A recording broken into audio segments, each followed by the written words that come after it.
Welcome back to don't facts for you channel. మన హిందూ దేశంలో ఎన్నో ప్రసిద్ధి చెందిన ఆలయాలు కొలువై ఉన్నాయి.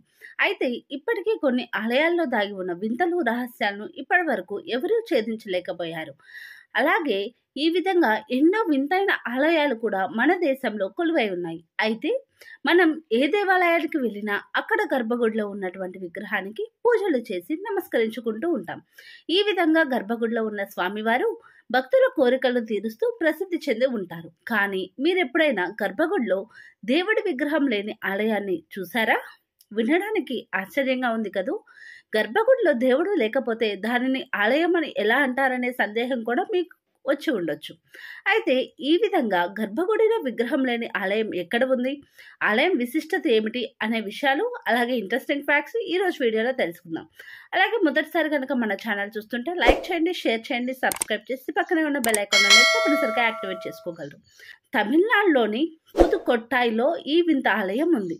దీనిని ఔడయర్ కొయిల్ అని కూడా అంటారు. ఇక్కడ శివుణ్ణి ఆత్మానంద స్వామిగా భక్తులు పూజిస్తూ ఉంటారు.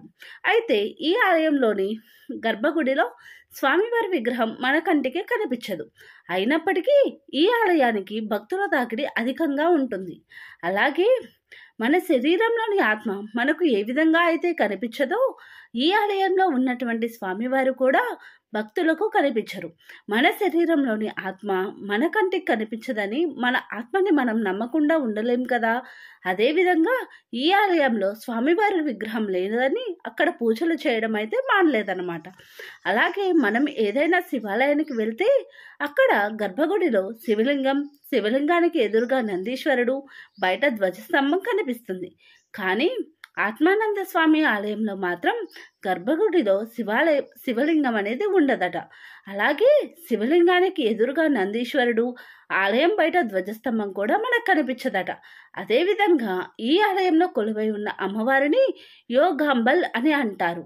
అయితే ఈ అమ్మవారు కూడా మనకు కనిపించరు. ఏ ఆలయంలోనైనా నవగ్రహాలు మండపంలో ఉంటాయి, కానీ ఈ ఆలయంలో మాత్రం నవగ్రహాలు స్తంభాలపై చెక్కబడి ఉంటాయి. ఈ ఆలయంలో విగ్రహం లేకపోయినా అనువనువున పరమేశ్వరుడు ఉంటాడని భక్తుల నమ్మకం అన్నమాట. అందుకోసమే ఇక్కడ స్వామివారిని నైవేద్యంగా పెట్టే అన్నం నుంచే వచ్చే ఆవిరిని భక్తులు దైవంగా భావించి పూజలు చేస్తూ ఉంటారు. చూశారు కదా, ఇదైతే గర్భగుడిలో దేవుడు లేని ఆలయం అయితే ఇదన్నమాట. ఇంకొక ఆలయం గురించి తెలుసుకుందాం. ఈ ఆలయం ఏంటంటే ఈ గుడిలో అడుగు పెడితే రాయిగా మారే ఆలయం. అసలు ఈ ఆలయం ఎక్కడ ఉందో తెలుసా? ఈ ఆలయం యొక్క విశేషాలు ఇప్పుడు చూద్దాం. ఈ ప్రపంచంలో ఎన్నో ప్రసిద్ధి చెందిన దేవాలయాలు ఉన్నాయి. ఇలాంటి దేవాలయాలను దర్శించుకోవడానికి దేశ విదేశాల నుంచి ఎంతోమంది పర్యాటకులు అలాగే వస్తూ ఉంటారు. అదేవిధంగా కొన్ని దేవాలయాలు ఎన్నో వింతలకు, రహస్యాలకు నిలయంగా ఉన్నాయి కూడా.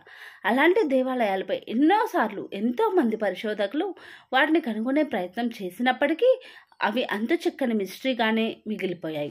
ఇలాంటి మిస్టీరియస్ ప్లేసెస్లో ఒకటైన ఈ దేవాలయం రాజస్థాన్లోని కిరుడు దేవాలయం. ఈ ఆలయం రాజస్థాన్లోని బర్మర్ జిల్లాలో కూడా ఉంది. అయితే ఈ ఆలయంలోకి సూర్యాస్తమయం తరువాత భక్తులెవరూ ప్రవేశించలేరు. అక్కడ నిద్ర కూడా చేయరు. ఒకవేళ సూర్యాస్తమయం తరువాత వెళ్ళిన భక్తులు ఆలయం నుంచి బయటకు రాకుండా ఆలయంలోనే రాయిగా మారిపోతారట.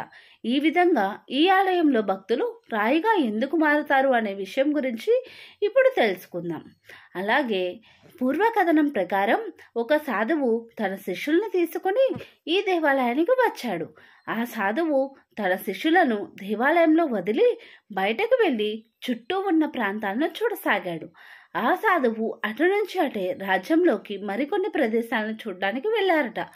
అసలు తన శిష్యులను ఆలయంలో ఉంచిన సంగతి మర్చిపోయిన సాధువు కొన్ని రోజుల తరువాత శిష్యులు గుర్తు రావడంతో తిరిగి ఆలయాన్ని చేరుకున్నారట. అప్పుడు ఆలయం లోపల ఉన్న శిష్యులకు ఆ గ్రామ ప్రజలు ఎవరూ కూడా పిడికడు అన్నం కూడా పెట్టలేదట. వారికి సహాయం కూడా ఏమీ చేయలేదట. వారి పట్ల ఎంతో కఠినంగా ప్రవర్తించారట. అందువల్ల శిష్యులు ఎంతో నీరసించిపోయారట. ఈ విషయం గురించి ఎంతో ఆగ్రహించిన సాధువు రాయిలాంటి మనసు కలిగిన స్థానికులను రాళ్ళుగా మారిపోమని శపించాడట. అయితే ఈ ఊరిలో ఓ మహిళ వారికి సాయం చేయడం వల్ల ఆమె మనిషిగా ఉంటుందట. కానీ ఆ మహిళను సాధువు సహాయం చేసినా నువ్వు వెనక్కి తిరగకుండా ఇక్కడి నుంచి వెళ్ళాలని చెబుతాడు. కానీ ఆ మహిళ వెనక్కి తిరిగి చూడడం వల్ల రాయిగా మారిపోయిందట. అప్పటి నుంచి ఆ గ్రామంలోని ప్రజలు ఎవరూ కూడా సూర్యాస్తమయం తరువాత ఆ ఆలయంలోకి ప్రవేశించరు.